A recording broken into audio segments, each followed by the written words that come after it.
Mahigit 300 milyong pisong halaga ng iligal na droga ang nabisto sa isang bodega. Para hindi maamoy ng mga K9 unit, ipinailalim ang droga sa kilo-kilong isdang tuyo. Nakatutok si Trisha Zafra. Hindi nakaligtas sa pang-amoy ng PNP Drug Enforcement Group at Philippine Drug Enforcement Agency ang kilo-kilong shabu na itinago sa mga ice chest at tinakpan ng kilo-kilo ring isdang tuyo. Ang modus na ito para raw malito sa masangsang na amoy ng tuyo ang mga K9 unit kapag ibinyahe na ang iligal na droga papunta sa mga probinsya sa buong Pilipinas. Pwede lang ilan trip yan.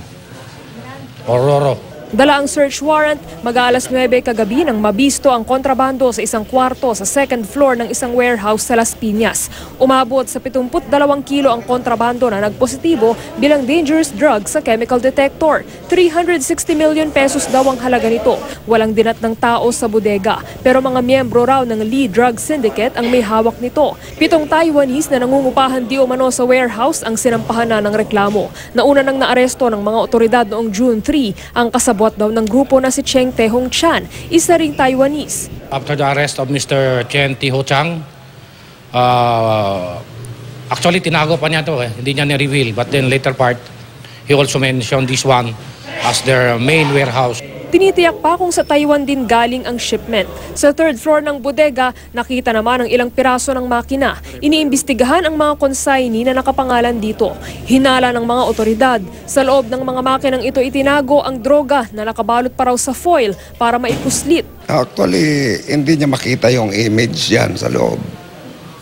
So, blurred yan sa x-ray. Makikita mo lang na gano'n, pera-peraso siya, pero hindi mo makita yung loob. Ang problema nga dyan, kakaunti din yung personnel ng custom saka sa dami ng dumarating. So, hindi naman siguro mawa 100% examination ng customs yan. So, ang may re-recommend ko dyan, if possible, i-subject lahat sa x-ray, lahat ng containers. Inaalam pa kung may kaugnayan ng shipment na ito sa 600 kilo ng shabu na nakita sa Valenzuela noong Mayo na itinago rin sa loob ng mga makina.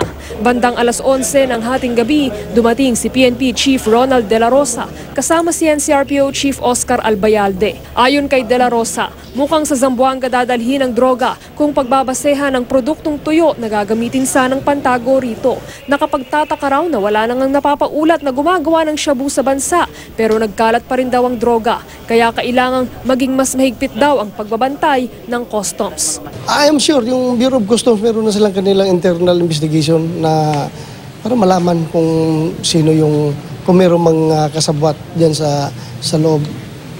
Nagkakaroon sila investigation. Pati yung PDEA, I have talked to the director of PDEA, sabi nila nagkakandak na doon sila investigation.